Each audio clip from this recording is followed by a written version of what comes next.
کون کہتا ہے کیوں نہیں بنتی؟ مجھے پہلے یہ تو بتاؤ، لیاقت علی خان کی کیوں نہیں بنی؟ لیاقت علی خان کے بعد جتنے بھی وزیر اعظم ہیں، اس میں بھٹو بھی شامل ہے، محترمہ بینظیر بھٹو بھی شامل ہے، یہاں اور تو اور چھوڑیں، یہ جو اپنا بلوچستان سے بنے تھے مشرف کے زمانے میں، جمالی صاحب، ظفر اللہ جمالی، ان کی بھی کیوں نہیں بنی بھائی؟ اور پھر جنیجو صاحب کی کیوں نہیں بنی؟ دور نہ جائیں آپ، یہ سب اپنا لڑنے والے لوگ تھے بھائی۔ خدا کے بندو، یہ پروپیگنڈا جو ہے یہ پاکستان کے دشمن لوگ کر رہے ہیں ہماری۔ اب جو ہے نواز شریف کی کیوں نہیں بنی؟ نواز شریف نے کیا ابھی مجھے بتائیں کہ اب یہ باقی وزیر اعظم جو ہیں یہ بھی سارے اپنا جو ہے یہ وہ لوگ تھے جو کہ غدار تھے یا جو پاکستان کے دشمن تھے۔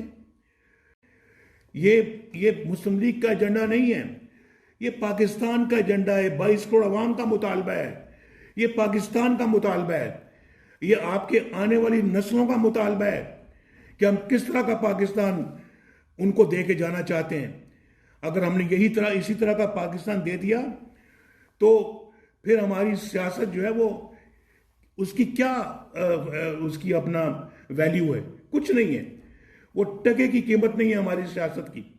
ہماری سیاست کی تبھی قیمت ہے کہ ہم اس ملک کو سنوار دیں، آئین کو بالادست بنا دیں، پارلیمنٹ کی بالادستی کو ہم یقینی بنا دیں، آپ یہ اس ملک کے اندر جس کی لاٹھی اس کی بھینس والا سلسلہ ختم کر دیں، ہم اپنی قوم کو بھیڑ بکریاں نہ بنائیں، ہم اپنی قوم کو ایک خوددار قوم بنائیں، آنے والی نسلیں ہمارے کاموں سے اپنا سر فخر سے بلند کر کے کہہ سکیں کہ ہمارے بزرگوں نے ہمیں ایک بہتر پاکستان جو ہے وہ ہمارے ہاتھوں میں دیا ہے۔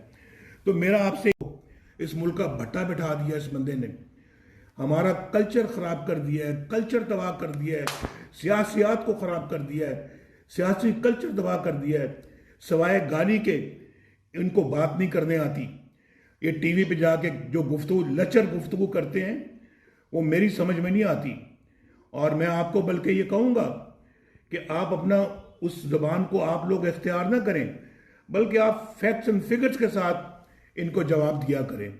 یہ لوگ جو ہیں یہ پاکستان کے ساتھ بہت ظلم زیادتی ہوئی ہے جو ایسے شخص کو لا کے یہاں پر بٹھا دیا ہے۔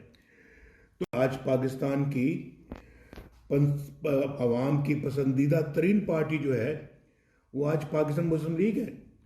مجھے آپ بتائیں کون سی پارٹی ہے جس نے کوئی ایک بھی موٹر وے بنائی ہو، ایک بجلی کا منصوبہ لگایا ہو، جس نے پاکستان کی لوڈ شیڈنگ کو ختم کیا ہو، جس نے پاکستان میں دہشت گردی کو ختم کیا ہو، جس نے پاکستان کی اکانومی کو بلندیوں تک پہنچایا ہو، اور جس کے ہوتے ہوئے یہ اورنج لائن اور میٹرو بس اور ترقی کی بے پناہ منصوبے لگے ہوں، اور پھر فارم ٹو مارکیٹ روڈز بے حساب بنائی ہوں۔ کون سی پارٹی؟ بلکہ ہر پارٹی کے زمانے میں زوال ہی زوال آیا ہے۔ یہ مسلم لیگ کو اللہ تعالیٰ نے ایک ایسی پارٹی بنایا ہے جس کے ہاتھوں سے پاکستان کی ترقی ہوئی ہے، اور اس پہ ہم بجا طور پہ فخر کر سکتے ہیں، کھڑے نظر آنا چاہیے، اور ہم اپنی عزت نفس پہ کوئی سمجھوتا نہیں کریں گے۔ اور دوسرا یہ کہ آئین کے غداروں کی غلامی ہمیں قبول نہیں۔ ہم نے، آپ کو پتہ ہے، سامراجی طاقتوں کی غلامی قبول نہیں کی، اور اپنوں کی غلامی قبول کریں گے؟ یہ کیسے ہو سکتا ہے؟ تو میں آپ سے گزارش کروں گا، روزنامہ قدرت کی ویڈیو دیکھنے کے لیے ابھی یوٹیوب چینل پر سبسکرائب کریں اور بیل آئیکن پر بھی کلک کریں۔